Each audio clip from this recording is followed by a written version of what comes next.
Listo. Ya, perfecto. Seguimos entonces con la segunda parte, que vamos a hablar de datos bien específicos e importantes para la confección final de los elementos, que son, me parece que 12 consideraciones que vamos a revisar y que son la base.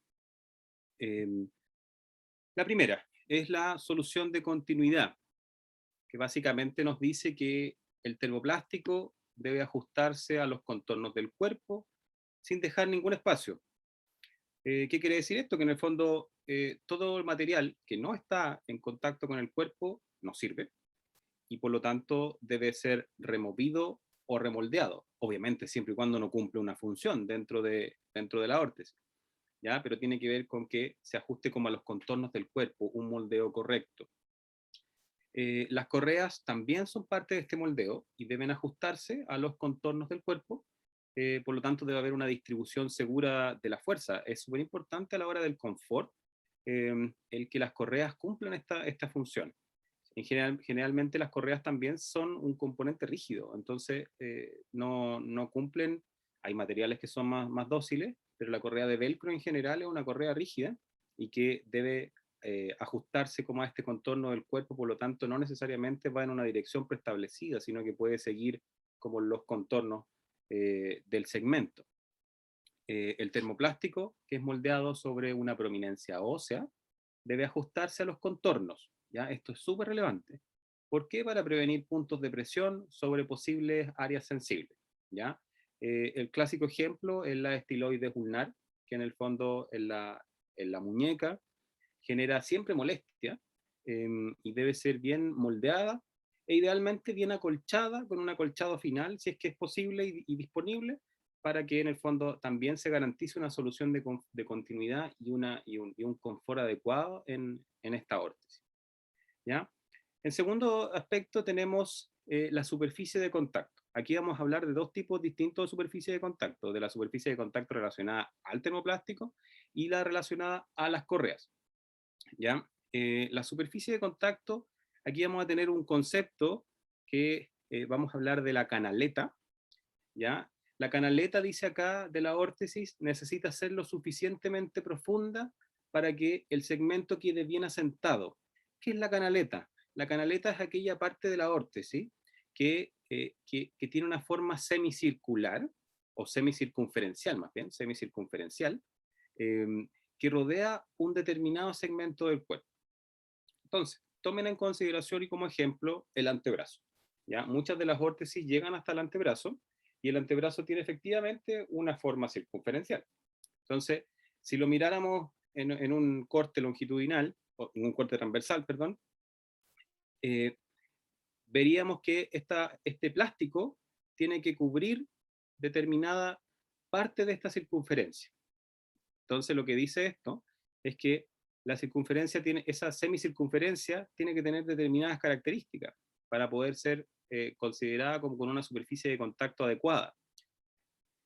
Si la canaleta es muy baja, es decir, tiene, por ejemplo, menos del 50% de la circunferencia total, va a ser una canaleta muy baja que fácilmente se va a caer, en el fondo va a necesitar necesariamente de que las correas sean quienes soportan la órtesis, y eso no es correcto, tiene que ser en el fondo distribuida entre el plástico, bien adosado y bien asentado, y la correa. Entonces, en esta circunferencia del antebrazo, claro, del antebrazo, la idea es que no quede menos del 50% cubierto por este plástico, ¿ya? Por otro lado, tenemos que puede haber un exceso en esta cobertura de la circunferencia y puede ser muy alta. ¿Qué va a generar si es muy alta? Va a generar que va a ser muy difícil de poner y de sacar, ¿ya? Entonces la idea es que no quede tampoco tan cubierta la circunferencia del antebrazo. Estoy llevándome a ese ejemplo. Por lo tanto, el ajuste correcto debe ser levemente más arriba de la mitad de la circunferencia, es decir, como cubrir una especie del 60% de la circunferencia del antebrazo y eso va a generar que el miembro quede bien asentado, como dice acá, y que la correa no lleve tanta carga, tanta fuerza, y que sea más confortable para el usuario o la usuaria. Por ejemplo, yo justo antes de partir me di mi antebrazo como en la unión del tercio proximal y el tercio medio, que es donde debiese terminar una palmeta, por poner un ejemplo, y mi antebrazo mide 30 centímetros de circunferencia total. Entonces estamos hablando de que más o menos esta parte terminal debiese tener cerca de 18 centímetros y a mí me quedaría perfecta. Quedaría en el fondo bien asentado mi antebrazo en esa órtesis. Hay excepciones, por supuesto, como dice acá, la órtesis circunferencial, que aquí lo que se busca, por supuesto, es que se cubra la circunferencia completa. Entonces, no corre esta premisa que les estoy diciendo. No sé si se entiende más o menos lo que estoy hablando. Si tienen alguna duda, me van interrumpiendo. Por otra parte, tenemos la superficie de contacto de las correas, ¿ya? Como dice acá, que si bien el área de aplicación de la fuerza es muy pequeña, si el área de aplicación de la fuerza es muy pequeña, causa una alta presión y provoca disconformidad, disconfort en el fondo, y posible irritación de la piel. La idea es que todo va a ser en determinadas razones. Por lo tanto, la superficie de contacto de las correas es importante. Si hablamos acá de un segmento largo, como un miembro inferior, por ejemplo, que cubra, no sé, desde, desde la mitad del muslo a la mitad de la pierna, la idea es que no lleve una correa delgada de 2,5 centímetros de velcro, sino que sea una correa más ancha. Incluso hay técnicas para enanchar más aún las correas y que queden más confortables al usuario y se distribuya mejor esta fuerza y la superficie de contacto. ¿Ya? Este es una de las cosas importantes a tener en consideración para toda confección de órtesis. ¿Ya? Profe, yo Dígame, tengo que con una duda. dígame. En el anterior usted había dicho que si era muy baja la circunferencia, las correas hacían mayor fuerza, ¿cierto? Correcto. Eh, entonces ahí se generaría sí o sí mayor punto de presión y se irritaría la piel y todo, ¿cierto? Exactamente. Independiente incluso si ocupa una correa más ancha. Igual tiene que ser una comunión entre el plástico y el velcro. Ah, Entonces, si ya. es que se ocupa, si es que la circunferencia queda muy baja, no importa la correa que le pongas, la correa va a tener mucha fuerza, entonces necesariamente tiene que ser más alta la circunferencia. Ya, ya, ya. Gracias. ¿Ya? ¿Alguien más?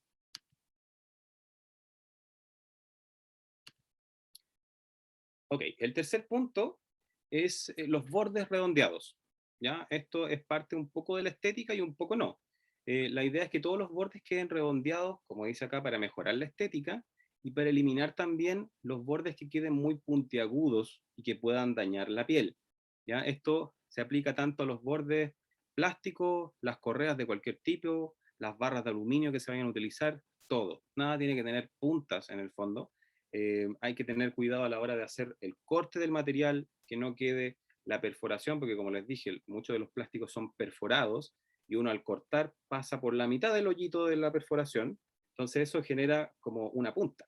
Entonces hay que tener cuidado con no pasar por sobre las perforaciones, sino que más bien por los espacios lisos, etcétera, etcétera. Entonces, este, por ejemplo, es uno de los puntos importantes a la hora del laboratorio. Nosotros vamos a evaluar que sus bordes estén bien redondeados y que efectivamente cumpla con estos criterios para tener una buena calificación. En el fondo, ¿por qué? Porque es importante no solo para la calificación, sino que para que efectivamente la órtesis cumpla con esto, con los objetivos mínimos, que sea en el fondo estética y segura, y que en el fondo además obviamente cumpla con la función. El cuarto punto, las pestañas. ¿Qué son las pestañas? No sé si han escuchado hablar de esto, pero en el fondo la pestaña es como una especie de curvatura. ¿Ya? La pestaña, como dice acá, para prevenir que el borde proximal, ¿ya? Imagínense una palmeta, ya les dije hasta dónde llega la palmeta, en el fondo está la unión del tercio medio con el tercio proximal, eh, que muchas de las actividades, por ejemplo, que son funcionales, el antebrazo no se hace en supinación, ¿ya? Por lo tanto, se hacen en pronación. Muchas de las actividades funcionales son en pronación. ¿Qué significa eso? Que necesariamente el plástico va a ser una zona de apoyo en la mesa, una zona de apoyo en cualquier lugar. Por lo tanto, la idea es que el plástico no termine recto en la unión de este término, de este tercio final. La idea es que quede con una leve curvatura hacia el exterior que permita en el fondo que al momento de si yo voy a cargar el plástico con mi antebrazo pronado sobre una mesa, no me genere ninguna molestia. ¿Ya? Eso se llama las pestañas. ¿Ya? Esta pequeña curvatura, como les digo, de los bordes del plástico, especialmente de los bordes o de los lugares que están sujetos como a presión o a cargas, o a movimientos. ¿Ya? No todas las zonas de las órtesis deben llevar una pestaña. Algunas sí, otras no. Ya vamos a ir trabajando, pero este es uno de los ejemplos que sí o sí tiene que cumplir con, con esta parte de la confección. El quinto elemento es el no restringir innecesariamente la función. ¿Qué quiere decir esto? Que en el fondo no hay que incorporar más articulaciones que las estrictamente necesarias. Cualquier articulación excluida de la órtesis debe permitir su completa movilidad. Por ejemplo, lo más clásico acá es que una órtesis, voy a seguir con el mismo ejemplo, inmovilizadora de muñeca o palmeta, debe llegar hasta la unión del tercio medio y tercio proximal, pero no más hacia proximal, no más hacia el codo. ¿Ya? No tiene que interferir en el fondo la flexión de codo porque no tiene ningún sentido y porque tiene que ser lo más acotada posible. Mientras más acotada, más confortable va a ser. Y en el fondo eso es lo que siempre necesito como garantizar para el cumplimiento de los objetivos de las órtesis, que se incorpore lo mínimo necesario. ¿Ya? Una restricción innecesaria del movimiento articular va a interferir con la función. Entonces, eso es algo que no queremos. Hay excepciones que son determinadas por la patología, o sea, si hay necesariamente o por la biomecánica asociada al segmento a inmovilizar, por ejemplo, hay momentos y lugares que la patología manda y que se debe inmovilizar algún segmento que no necesariamente está implicado en la lesión original. Eso es parte del criterio del razonamiento clínico, por eso también es necesario manejar los componentes de la biomecánica asociada.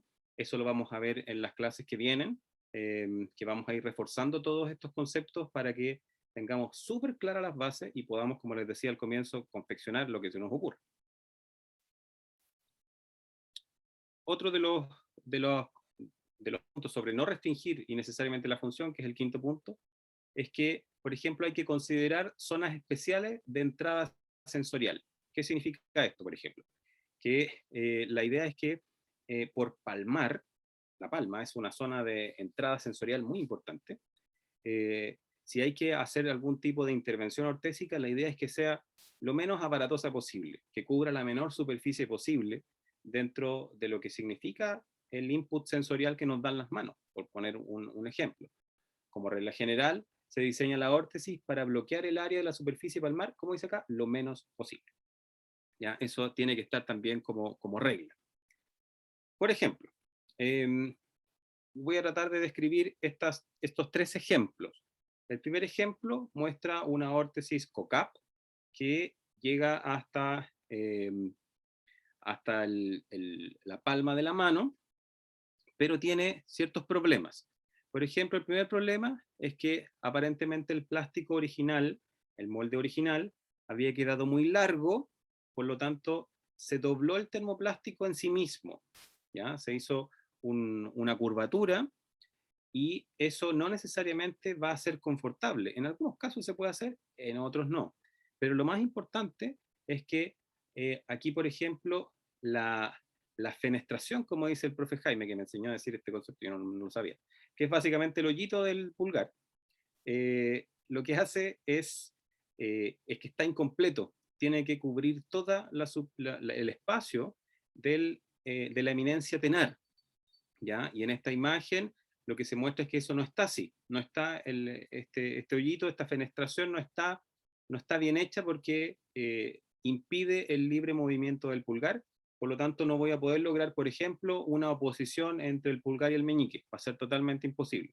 Entonces, ese es uno de los errores y aquí se está restringiendo innecesariamente una función trascendental, porque lo que busca esta órtesis es inmovilizar la muñeca, no inmovilizar el pulgar. Si necesito inmovilizar el pulgar, yo tengo que hacer otra órtesis, y esta no me sirve. Entonces, básicamente, eso es solo un mal diseño. En el ejemplo que está al medio, también más o menos es lo mismo, solo que aquí, imagínense, también les quedó un poco largo el COCAP y llegó hasta más o menos la cabeza, ojo, proyecten esto, la cabeza del segundo al quinto metacarpiano. ¿Ya? La cabeza del segundo al quinto metacarpiano debe quedar libre. ¿Para qué? Para yo poder hacer la flexión de las metacarpos falángicas de manera libre.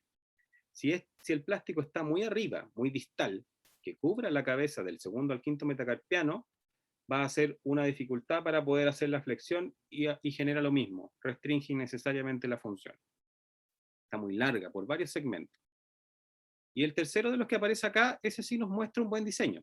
Nos muestra que efectivamente la órtesis inmovilizadora de muñeca llega hasta abajo de la cabeza del segundo al quinto metacarpiano, ¿ya? Deja libre completamente la eminencia tenar, por lo tanto no debiese haber problemas para la oposición del pulgar en ninguno de sus movimientos, y tiene un largo adecuado hasta la unión del tercio medio con el tercio proximal del antebrazo, por palmar. Entonces, este sí es un diseño correcto. Aquí se cumple, en el fondo, no restringir innecesariamente la función. Otro de los conceptos, el sexto concepto, es que tiene que ser bajo peso. Todas estas cosas aquí pasan a ser bastante obvias. Que la idea es que, como regla general, la órtesis tiene que ser lo más liviana posible. ¿Ya? Ahora, ¿qué es lo que nos da peso? Nos da peso el grosor, la elección del material dependiente de qué es lo que vamos a necesitar hacer. Entonces, si yo ocupo innecesariamente un grosor mayor al que necesito, va a ser una órtesis de mayor peso, efectivamente. Entonces, tampoco hay que intentar doblar, como salía en el ejemplo anterior, sobre sí mismo materiales gruesos, como el de 3.2 milímetros, ¿ya? Eso genera un mayor peso que no tiene ningún sentido, es mejor cortarlo y ponerle un pequeño acolchado, etc. Se puede hacer una pequeña pestaña, dependiendo de dónde es la zona de cobertura que necesitamos, pero por regla general, la idea es que no se enrolle el material sobre sí mismo y se ocupen ojalá los materiales más livianos y delgados posibles que cumplan con la función, por supuesto. En muchas ocasiones hay que ocupar material de 3.2 milímetros y lo vamos a hacer. De hecho, nosotros, para hacer palmetas, para hacer dorsaleta, es ideal. Pero para otro tipo de funciones o de tipos de órtesis, no lo es tanto. Por lo tanto, aquí la elección del material es súper importante para que sea y cumpla con este sexto objetivo, que es que sean de bajo peso. El séptimo de los puntos generales son la durabilidad. ¿Ya? Esto considera en el fondo la durabilidad del termoplástico, de las correas, de los resortes, de los alambres, de las barras externas. Sepan ustedes que en el fondo los termoplásticos se vencen. ¿Ya? Es un tipo de polímero que viene marcado en unas pequeñas placas cuando vence, y generalmente duran como 2 años más o menos, un aproximado. Por lo tanto, también a la hora de organizar un taller, parecen detalles, pero no son menores. La idea es que el material que vence primero quede más adelante para ser usado primero, y los que van a vencer después queden más atrás. ¿Por qué? Porque una vez que el material, o sea, yo tengo que garantizar básicamente la durabilidad y que ojalá le dure lo más posible. Porque ¿qué pasa? Cuando el material se vence, se rompe como una galleta, aunque sea un material grueso, uno lo toma y se quiebra muy fácilmente y genera astillas. Entonces es complicado y la idea es que se garantice una cierta durabilidad. Entonces hay que tener ojo también en esas cosas que no son detalles menores. Hay que seleccionar un termoplástico que pueda resistir al estrés impuesto por el usuario durante las actividades. Por ejemplo, en los braces de Sarmiento, que cubren circunferencialmente una fractura de húmero, permanentemente, como ya les dije al comienzo, un brace se usa por un par de meses, todos los días, todo el tiempo. Entonces el usuario se acuesta con ella, se carga sobre ella y además después de un tiempo hay que ir retirándola para hacer aseos, etc. Entonces, como es una circunferencia, yo tengo que ir abriéndola para sacarla y después cerrarla, volver a abrirla para volver a ponerla. tiene que ser bien, bien dócil el material, por lo tanto yo voy a estar abriendo, cerrando, abriendo, cerrando. Entonces tiene que resistir a ese estrés el material. Cuando es un material más grueso, resisten menos a ese estrés. Los materiales delgados resisten mucho mejor a esos estrés que son permanentes. Entonces también influye en la elección para que sea más durable. También para la durabilidad hay que considerar la información que se le entrega al usuario respecto de las precauciones con el calor. ¿Ya? Todos ya lo sabemos, la órtesis se moldea a través de calor, por lo tanto hay que indicarle muy bien al usuario que no tiene que exponerla a fuentes de calor importantes. Eso es súper importante, ya lo vamos a ver en el punto como de educación. Ahí voy a indagar un poquitito más en algunos ejemplos. Y parte de la durabilidad también es que los velcros queden bien adheridos, bien pegados y que no se estén saliendo qué sé yo, cuando va fuera de la institución, ya se les salió, no puede ser, al traccionarla, tiene que estar bien adherido, eso es parte también de lo que les vamos a evaluar, que en el fondo queden bien pegadas las correas o cualquier tipo de accesorio que se use para la órtesis. ¿Ya? El octavo punto es que tiene que ser de fácil uso. ¿Ya? Como les dije anteriormente, la canaleta de la órtesis necesita ser lo suficientemente profunda para que el miembro quede bien asentado. Por lo tanto, se tiene que considerar el grosor, grosor versus rigidez, flexibilidad, para que sea lo más óptimo y lo más fácil de poner y sacar. Hay muchas veces también que se confecciona, ejemplo, una órtesis para la mano izquierda, pero la persona por X razón, su mano derecha tampoco cumple con un estándar funcional óptimo, por lo tanto y tiene que manipularla. Por ejemplo, las personas con artritis reumatoide, que muchas veces la patología es bilateral, entonces no puedo pedirle que se ponga y se saque los velcros de forma seguida y porque no puede manipular, entonces, porque las prensiones finas le cuestan. Entonces ahí, por ejemplo, se pueden hacer métodos para facilitar la manipulación. Uno de ellos, por ejemplo, es literalmente dejar el velcro un poco más largo y hacerle un hoyo, un pequeño ojal, por donde la persona pueda pasar un dedo y poder ponerla encima del velcro correspondiente y que sea fácil para que lo pueda poner y sacar. Ejemplo, ¿ya?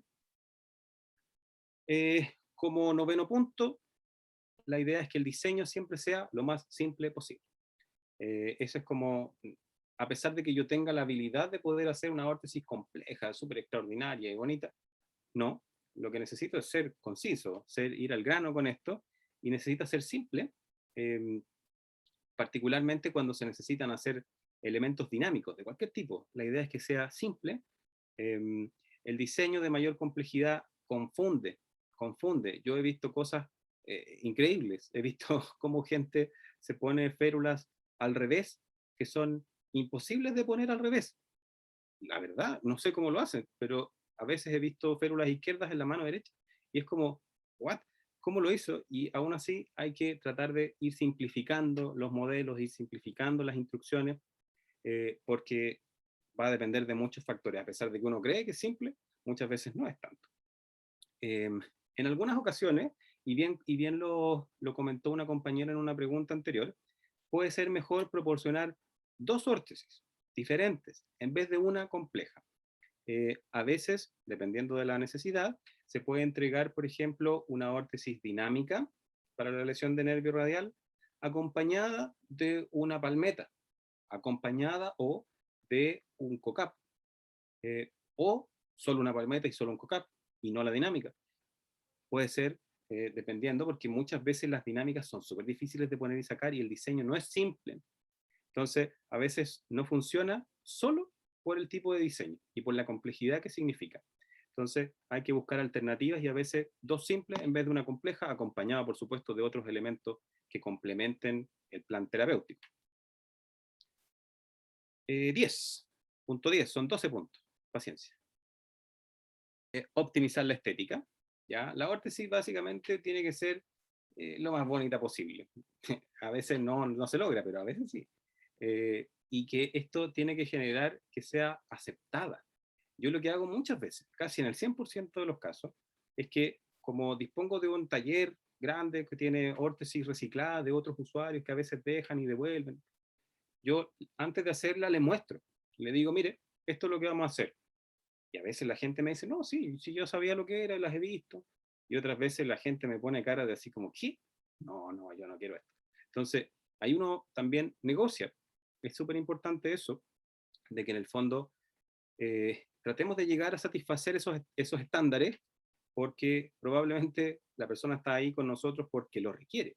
Entonces, no se trata solo de convencer, sino que también de generar ciertas modificaciones. Yo a veces les pregunto, y si tengo algún tipo de, no sé, de acolchado de color, les pregunto, prefiere este otro? ¿Le gusta el rojo? ¿Le ponemos uno verde? ¿Qué sé yo? Etcétera, etcétera. Entonces, también ir como facilitando eso, que sea lo más aceptada posible desde la estética. Eh, Hay algunos defectos estéticos que son muy comunes, y pónganle mucho ojo a lo que les voy a decir, porque, y mucha oreja más bien, porque esto va a ser evaluado en los talleres, ¿ya? En los laboratorios. ¿Qué cosas son los defectos estéticos más comunes que no optimizan la estética? Marcas de lápices que quedaron en el termoplástico, bordes ásperos, ya se los mencioné antes, marca de los dedos, es súper habitual la marca de los dedos, uno eso lo va puliendo en el fondo, pero la marca de los dedos también no es estética. Velcros mal adheridos, pegamento fuera de las zonas específicas de los velcros y que genera que quede, si ocupamos Agorex, que quede medio amarillento, queda feo. Bordes no redondeados en los plásticos, en las correas, etc. Todos estos datos son importantes a la hora de la optimización de la estética y que van a ser evaluados también en los laboratorios que vamos a tener con ustedes. Generalmente, como dice acá, es preferible el camino largo, es demorarse un poquitito más en hacer una órtesis que quede bonita. Los tiempos son variables, la idea es que obviamente esto se va dinamizando. Ustedes en cuarto año en nuestros laboratorios vamos a tener un laboratorio completo para hacer una órtesis. Ya en quinto año, si les toca algún centro, van a tener quizá 1 hora y media nomás, o 1 hora, pero ya teniendo práctica, la idea es que se demoren media hora en hacer una órtesis. Y es posible, pero a veces uno tiene que demorarse un poquitito más para ser prolijo. Lo que les decía antes, considerar el color del termoplástico y de las correas de velcro. Hoy día hay unas múltiples variedades, por lo tanto se puede usar, si es que están disponibles en su taller, en donde ustedes trabajen, donde ustedes estén estudiando su práctica, poder usar estas herramientas, ¿ya? La mayoría de las personas prefiere órtesis que son poco llamativas, como lo más austeras y bajo perfil posible, que no atraigan mucho la atención. Pero hay otras personas que no, que les gusta como más color, que les gusta que se vea. Me ha tocado hacerle órtesis a algunos deportistas y a ellos les gusta el color, les encanta así como roja o verde. Entonces ahí obviamente va también en la negociación, en el gusto de la persona. Por eso les decía como punto 1, es que sea estéticamente aceptada por el usuario. Punto Edu, 11, disculpa, dígame. quisiera agregar algo al punto 10, ¿Sí? que es en relación a los colores del termoplástico y en relación a la estética, pensando en que muchas de las órtesis no solamente se hacen en adultos, sino también en niños. Correcto. Y los niños por lo general son muy reacios a utilizar cosas en general. Y de hecho se confeccionaron termoplásticos de color justamente por lo mismo, y con diseños en algunos casos, como para poder que el niño tolere mejor la utilización de la órtesis que se confeccione. Quizás ahí la profesora Pilar Egaña, cuando hable de los aspectos de personas con quemaduras, pueda como profundizar en este aspecto, pero para que lo tengan claro, chiquillos, que también los colores u otras cosas hacen que en el caso de los niños pueda ser más aceptada esta órtesis. Correcto, de acuerdo, completamente con lo que menciona Francisco. Ahí es otra de las variantes posibles. Pero sí, los niños, efectivamente, mientras más hay algunas termoplástico o plástico de las OTP que les confeccionan, que vienen con dinosaurios. Yo he visto la otra vez de uno alta, así bien bonito. Así que esas son alternativas. El punto 11 tiene que ver con la educación al usuario, a la usuaria, respecto del uso y control. ¿Ya? Aquí, súper importante este punto, porque tan importante como el buen diseño, como una confección correcta, es lograr que el usuario interiorice, siga las instrucciones del cuidado sobre múltiples puntos. Entonces, si es que no logramos eso, básicamente la órtesis va a terminar en un cajón y no cumpliendo su función. Entonces, este punto es súper importante. Chiquillos, chiquillas, no, considérenlo como algo trascendental. ¿Qué es lo importante de acá? Que la idea es que más allá de los tecnicismos que entre nosotros manejemos, entre profesionales, la idea es que hace el usuario, el lenguaje debe ser lo más claro y lo más simple y cotidiano posible. No nos enredemos con tecnicismos porque al final la gente se lleva ni un tercio de lo que uno dijo y uno tiene que garantizar que se lleve bastante más que eso para la casa. Debe educarse sobre los objetivos del régimen ortésico, de las consecuencias de los incumplimientos, de la aplicación y del poner y sacar básicamente de forma correcta la órtesis, de los programas de uso, de las situaciones en las que tiene que ser removida, porque hay situaciones en las que no se remueven y eso es súper importante. Respecto de los cuidados generales de las órtesis, aquí es donde se les dice, qué sé yo, de la temperatura, de cómo se hace el aseo. Ojalá pudiéramos complementar todo esto con indicaciones por escrito, sería re bueno. Yo muchas veces les imprimo algunas indicaciones, les digo, péguela en el refrigerador y ahí las va como repasando para que no se le olvide cómo va el y asociar todo esto a los controles de seguimiento. ¿Ya? En casi el 100% de los casos se necesitan seguimiento de estos aparatos. La mayoría de ellos puede ver súper bien y que la gente refiere que quedaron cómodos y genial. En realidad hay que esperar el uso y hay que ver cómo funciona, no desde una impresión inicial, sino que desde la permanencia. Entonces, necesariamente hay que controlar y hay que educar respecto de que la gente tiene que volver a estos controles. El último punto tiene que ver con los problemas posibles. Acá también hay muchas cosas que son importantes porque nosotros pensamos que a lo mejor la órtesis no va a ser un elemento tan inocuo, pero no, puede ser realmente complejo si es que no se hace un buen manejo. ¿Cuáles son los problemas posibles que uno tiene que tener en consideración? Lo primero son las úlceras por presión, ¿ya? Que en el fondo es toda lesión cutánea producto de un mal diseño y que no quedó bien confeccionada, bien diseñada. Pueden generarse erosiones en la piel, a veces por alteraciones de la sensibilidad, por lesiones asociadas, se generan erosiones, pueden haber dermatitis de contacto, esas dermatitis pueden ir disminuyendo, por ejemplo, como les dije anteriormente también, con materiales como las vendas tubulares, que van entre la piel y el plástico, entonces y absorben también un poco el sudor, entonces también ahí hay que ir viendo que eso lo podemos prevenir.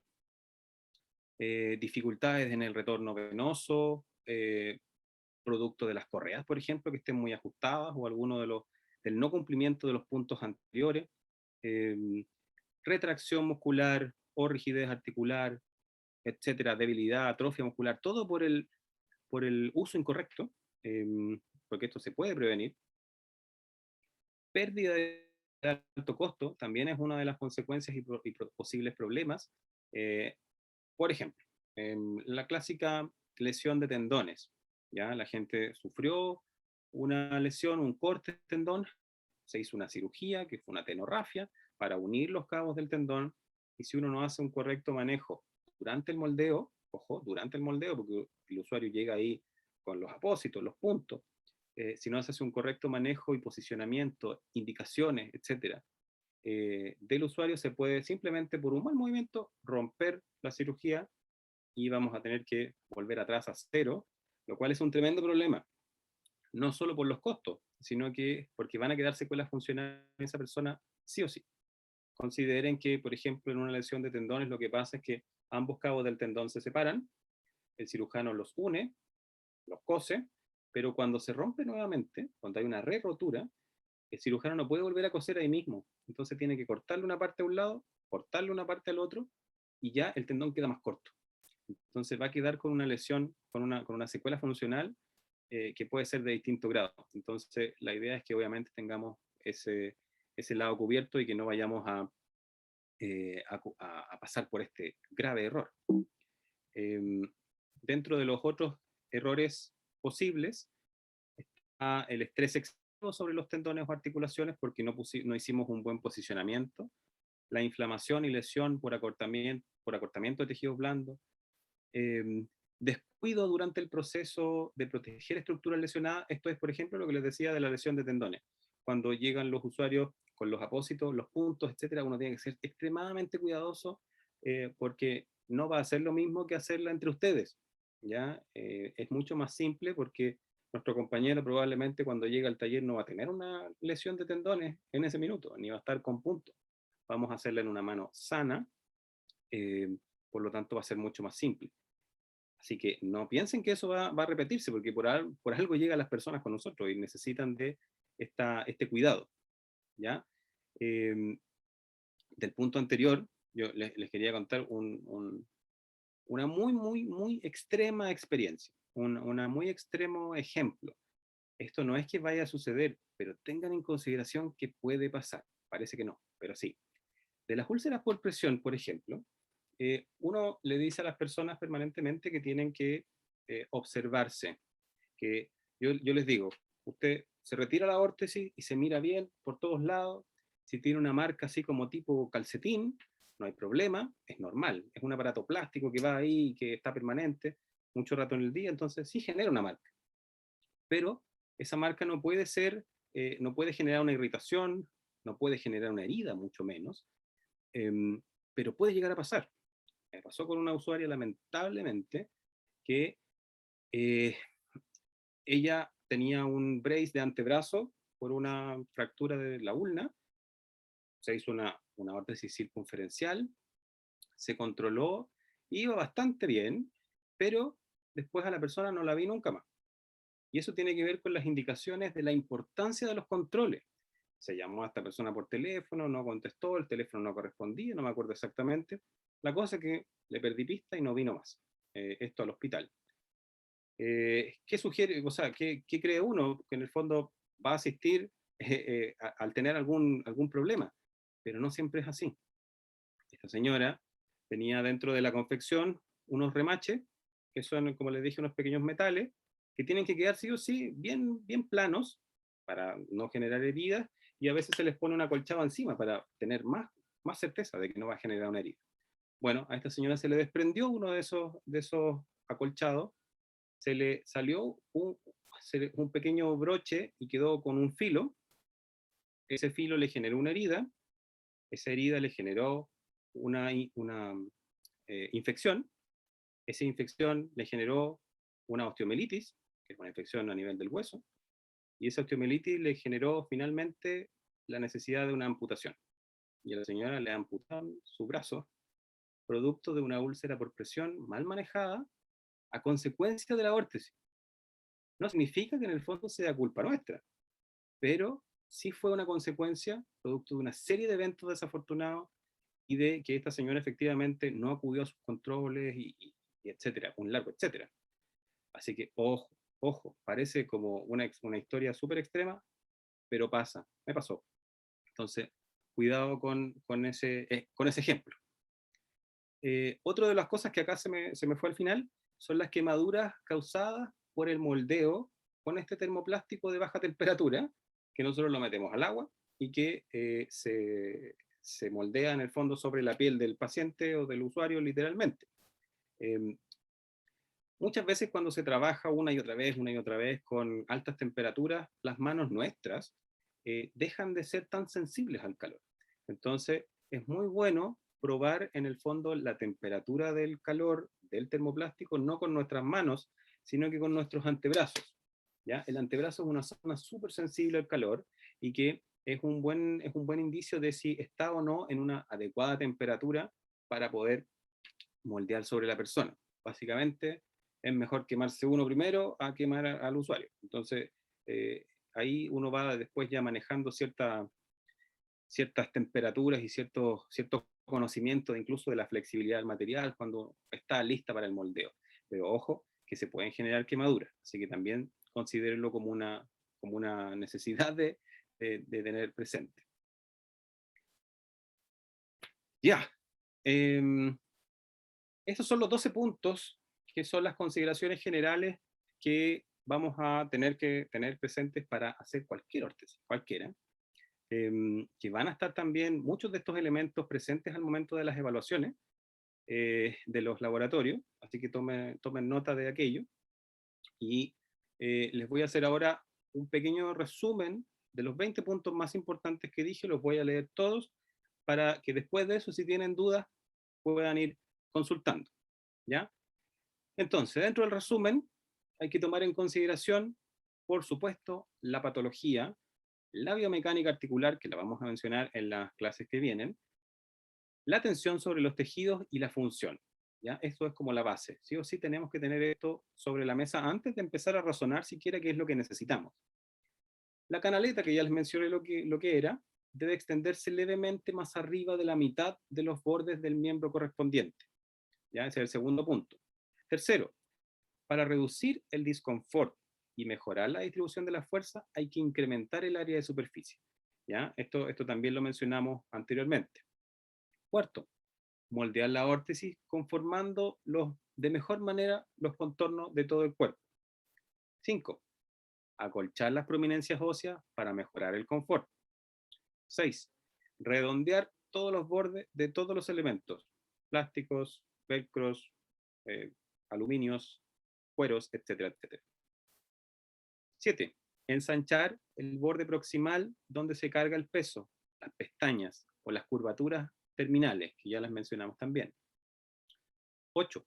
Las correas aplican fuerzas y esas fuerzas deben ser seguras para mantener la órtesis en su lugar. No necesariamente la órtesis va a ser recta. Recuerden que la órtesis tiene que también acomodarse a la curvatura del cuerpo. 9. Diseñe la órtesis lo menos llamativa y con los menores accesorios posibles, a menos de que el usuario quiera una órtesis más llamativa y tenga la posibilidad de hacerla, pero siempre una órtesis con los menores cantidades de accesorios posibles. 10. No incorpore las articulaciones que no sean necesarias, lo justo y necesario, siempre. 11. No restringir el movimiento articular innecesariamente. 12.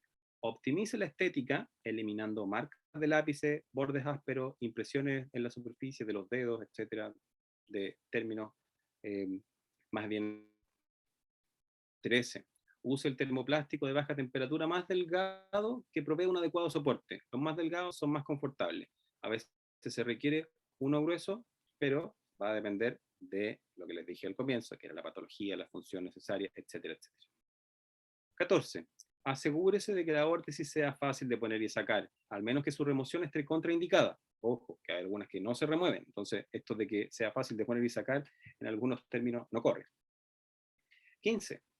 Mantenga un diseño simple, lo más fácil posible. 16. Diseñe la órtesis con una fácil ajustabilidad. ¿Ya? Esto también tiene que ver con el tema del poner y sacar, pero tiene que ser fácil de ajustar la correa, porque no siempre las correas quedan rectas. Ya se los mea.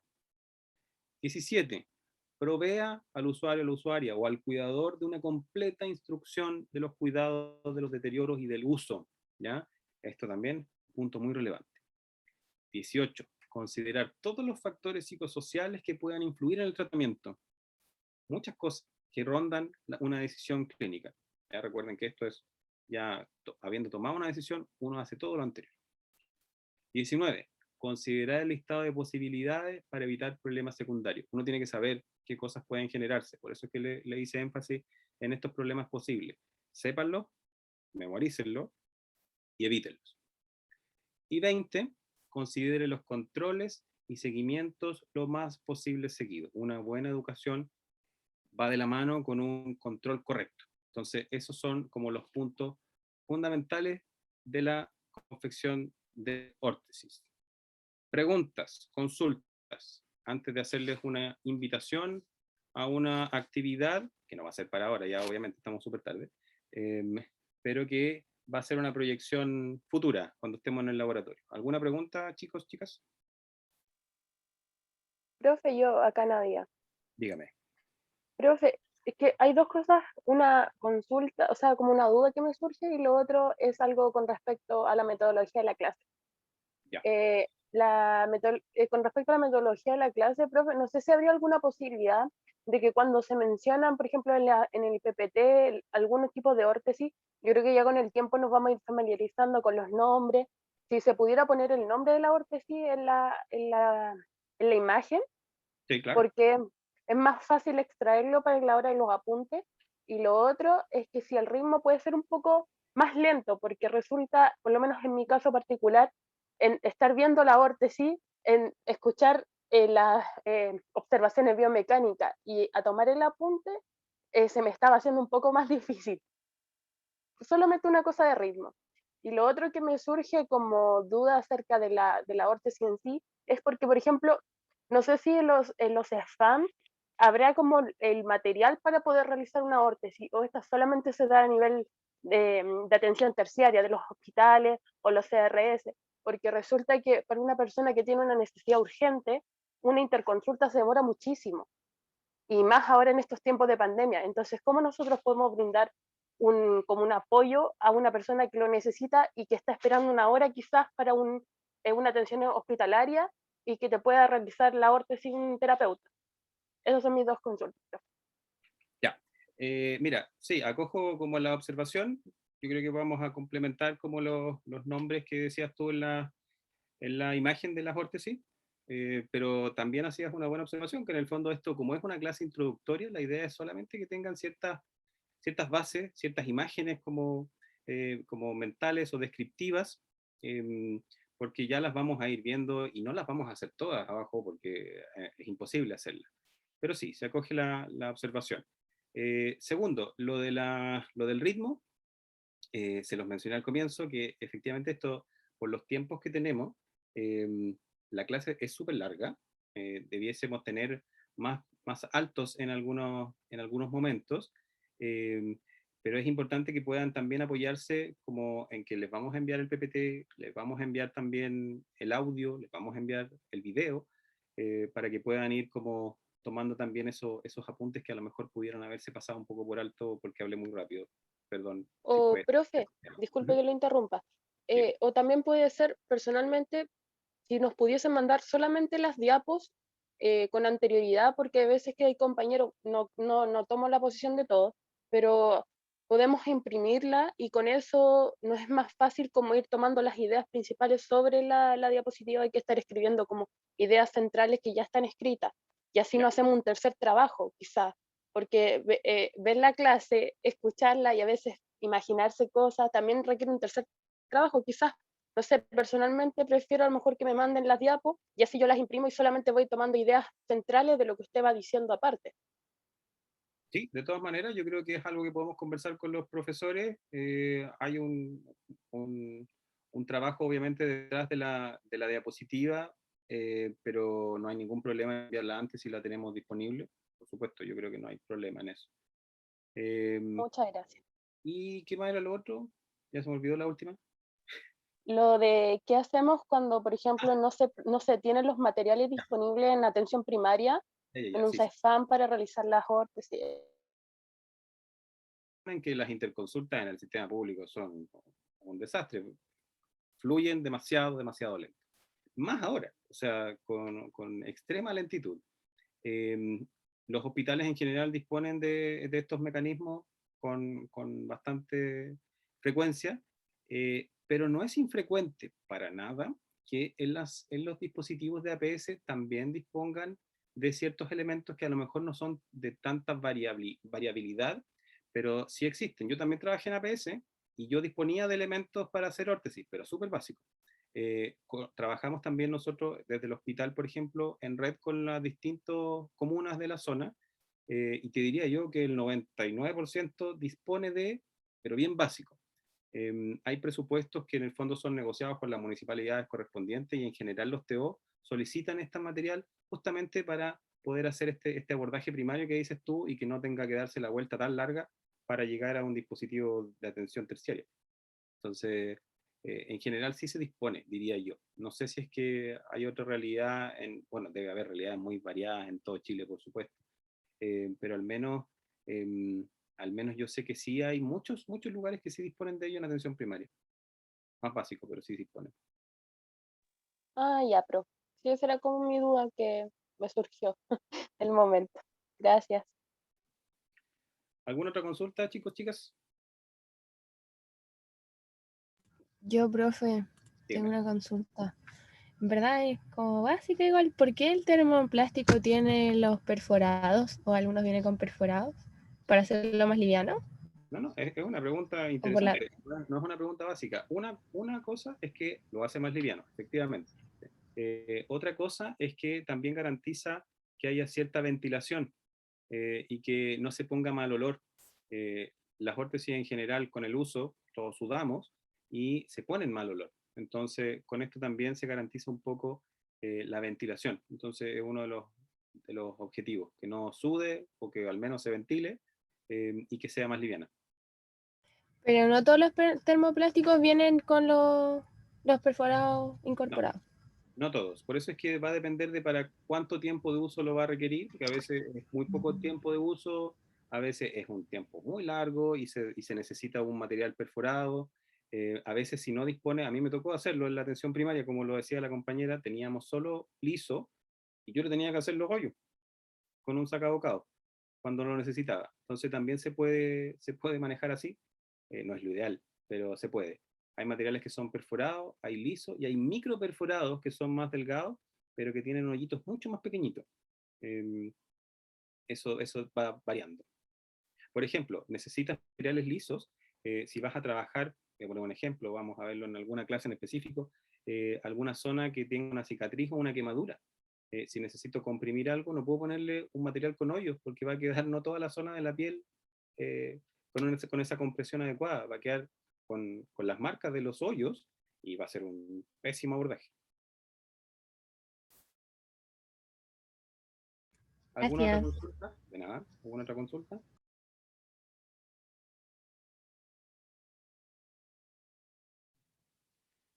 Ya, ok. Terminando ya, le voy a hacer una introducción de lo que en el laboratorio vamos a hacer. Todo esto que les dije es como la base, insisto, pero la idea siempre es que podamos conocer la órtesis más allá de hacerla. Un ejercicio súper interesante que vamos a proponer es que no solo la hagan, sino que la usen. Entonces, el ejercicio se va a llamar ejercicio de empatía y la idea es que cuando confeccionemos en el laboratorio la órtesis COCAP, que es la inmovilizadora de muñeca, que va a ser fabricada por uno de nuestros propios compañeros, la usemos, la misma, por un periodo fijo de 24 a 48 horas. Les vamos a dar como todas las instrucciones cuando lleguemos allá, pero la idea es vivenciar esto, es experimentar todo lo positivo y todo lo negativo que conlleva el uso de una órtesis, porque no es fácil. Uno da indicaciones, la persona se va y uno cree que anda todo bien, pero no es tan así. Es distinto cuando uno lo vive y lo experimenta. Entonces, la idea de este ejercicio, en el fondo, es reforzar la importancia del correcto diseño, de las correctas posiciones óptimas articulares, de no restringir la función, de todo lo que hablamos, de la estética, del diseño, etcétera, etcétera. ¿Cuál es la idea en el fondo? Que esto va a estar incorporado dentro de la rúbrica de evaluación de esa órtesis, pero no con el fin de, porque por ejemplo, estábamos pensando en que ustedes le pongan la nota a un compañero, pero no como efecto de calificador, sino que la idea es que esté dentro de un informe, que ustedes digan, pucha, no sé, yo le pondría un 5 a esto, pero no le van a poner un 5, ese 5 no va a significar nada, en el fondo es que se genera un informe vivencial de cómo fue esta experiencia, ¿ya? Pero eso, como les digo, se los estoy anticipando bastante, pero la idea es que todo esto, todos estos conceptos básicos de la clase de hoy, se traduzcan en una vivencia y en una experiencia particular. ¿Ya, chicos, chicas? Entonces, eso lo vamos a ver cuando lo hagamos más adelante. Eso creo que sería todo por hoy. Gracias por su larga atención. Perdón si fue mucha la información, pero es harto lo importante que hay que considerar porque insisto que las clases que vienen complementan las bases y con eso podemos hacer lo que queramos. De ahí ya son cosas más específicas en las que vamos a entrar. Pero con esto van a tener gran parte del camino recorrido. Si tienen consultas, si tienen dudas, ahí están nuestros correos, me pueden preguntar por esta clase en particular a mí, o bien también hacer preguntas en la clase que viene en los primeros minutos. Eso sería todo. Gracias, Edu, por la clase. Antes de que cerremos entonces, comentarles para que no quede duda, mandaremos esta clase, el video, más el audio, más el PPT al correo por mientras, y esperamos tener solucionado ya a más tardar esta semana la problemática de Moodle para que ocupemos esa vía como camino de comunicación. Así que estaríamos. Chao, gracias. Chao, Jorge. Chao, Jorge. Chao, Chao, Edu. gracias. Chao, Pancho. Chao. Cuídense, Gracias. chiquillos, que estén bien. Eso. Vaya Estén muy bien a bien. todos. Chao, gracias. Chao. Nos vemos.